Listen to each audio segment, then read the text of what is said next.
Hi everyone. So this is my Fibro Friday, but on a Sunday. Today I'm taking it a little different curve than the normal. Instead of doing a Q&A, I'm doing a clarification. I'm getting ready to do a 40-day challenge, and what that basically does is the energy, the exercise that it takes on a daily basis for somebody with a chronic health condition to be able to function in a day-to-day experience or in life, doing chores, doing a work from home, doing life, whatever it might be. And what I want to share is basically that I'm getting ready to do this 40-day challenge to share, well, my challenges that I'm dealing with that you might be able to relate with.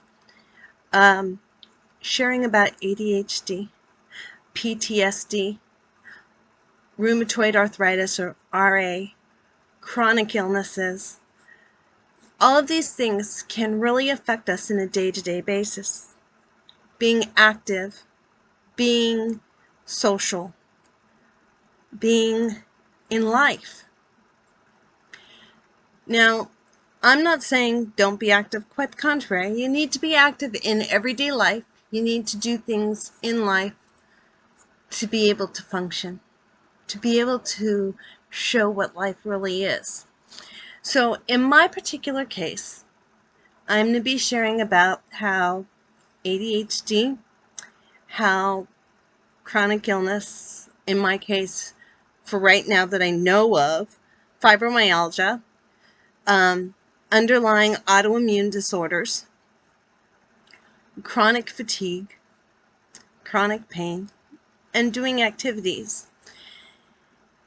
So in my particular case, I am a creative. I love to create. I love to share my creations. But creations are so diverse. You can do so much in creativity. You really can. I'm going to be sharing some examples here in the near future. But I wanted to make a short, quick clarification video about it. The reason why I started my YouTube channel in the first place was because I always wanted to be on TV. I always wanted to share. I always wanted to be an actress, as I have mentioned before, doing monologues. And monologues are great, but they don't always get you very far. I might do one just to be funny. But really and truly, I love to create. I love crafting, thread arts. I love doing online digital creations, I discovered. I enjoy writing. I've actually written books, and yes, that's plural. I'm looking at revamping one of them to be a study for personal growth. I've also done some pattern creations for crochet and for knit. And I've also created a YouTube channel for what's called ASMR. It's basically to help relaxation and to build in personal relaxation and growth and just being able to reminisce and fantasize. Now, something I haven't shared with people, besides the fact of being a life coach, is that I've also studied to be a children's writer. I have not done any children's books. However, one idea did come to me in the last couple of days that I had to share.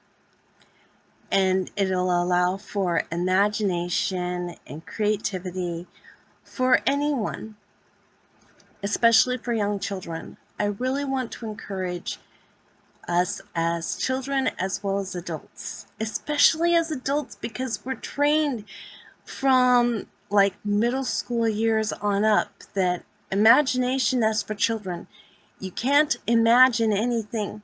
You need to stay focused. You need to be focused on you and your studies and everything. And the truth of the matter is, yeah, you do need to focus on studies. Yes, you do need to focus on yourself. Yes, you do need to focus on these things. However, they can actually cause detrimental harm on the body. They can create a lack of self, a lack of being able to share, and being spontaneous and creative all at the same time. So I come today mainly to share that I'm getting ready to do this 40-day challenge, and it's just to share basic, quick clips of my day-to-day studies, what I do on a regular basis. Now, part of my challenge will be on Wednesday to Thursday. For those of you who watch at a different time zone, it might be something completely different, but I collect recycling. Cans, bottles, plastics, glass, and I turn them in for income. It is one of the hardest jobs, but in this state, the state of Oregon, there's a few other states, I'm sure, that consider it as a form of income. For somebody with fibromyalgia or movement disorders or challenges with movement, chronic pain, chronic illness, this is not the easiest thing to deal with. Movement, walking, exercise, it's hard. But I found that movement is important every day, but getting excessive is too much. There's also the importance of water. 90% of our body is water, and I think it's actually a little bit lower, but the point is a lot of our body is water. So we need to replenish it on a daily basis. I actually created a course about water and how important it is, and the reason for different kinds of water, and not completely supporting bottled water. However, in some cases, bottled water is essential because the tap water is just not suitable for drinking. Suitable for other things, but not for drinking. So I've created a digital diary that I'll be sharing, and I created SelfLove products and they're not self-love products as in, oh, you need self-love, because we need to learn to love ourselves. Definitely it's an important part of life is to do self-love, because if you can't love yourself, you can't love other people. It's just the way it is. And what I've noticed that's common about people with chronic illness is that love is very difficult, especially self-love, because the pain is so great sometimes that we forget. Now, I'm going to be honest with you that for me, self-love has been excruciatingly difficult, partially because I was pushed into a predicament that actually had me forgetting about myself and remembering everybody else, and who cares about me? The problem is that you have to care about you first to be able to care about others. It's even biblical. Now, I do refer back to the Bible quite a bit. Now, I don't reference the Bible. I just say that, in general. But the truth of the matter is that you have to have self-love. And that means accepting yourself for who you are, where you've come from, and inviting yourself to grow into who you should be in the future. Now, I'm kind of calling the kettle black right now, but the truth of the matter is that I was put into a situation where I was court ordered to pay a very large amount to my ex, which was not the best.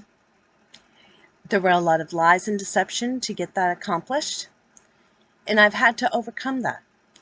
And I felt in my heart that the best way to overcome, and this goes for anyone, the best way to overcome is to find a way to get basically sweet revenge. Now, the sweet revenge is to share your story, to get out there and to share your story about whatever the situation might be. In my particular case, I'm looking at writing a book about it. I've been suggested to write a book about it because it could help others. And I'm all about helping others, helping to grow, helping to win in life, and to be one with yourself. Because that's the key ingredient, is to be one with yourself, to love yourself no matter what, no matter the situation, and accepting yourself the way you are, and allowing yourself to grow into something new. So I know I've confused these algorithms quite a bit because I've been all over the place, and I've been told this last week that I have way too many things going on that I'm trying to share about. So I'm going to share the basics. That's it. Just the basics. And if I'm encouraged by the viewers to grow, I will. But my mainstay will be to share things to do that will be income producing, potentially.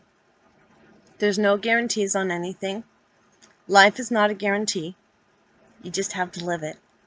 And you have to know to love yourself regardless of it. Learn from those downfalls and grow with them. So for this final, it's not a final, Fibro Friday, but on a Sunday, I'm sharing that I'm getting ready to do a 40-day challenge to share ways that you can turn your challenges into something that can be helpful to others, profitable and encouraging and uplifting to yourself and to others. Until next time, I will continue to do Fibro Friday, but on a Sunday. Not sure how it will exactly turn out. I'm being open to change into a renewed sense of purpose. What's your purpose?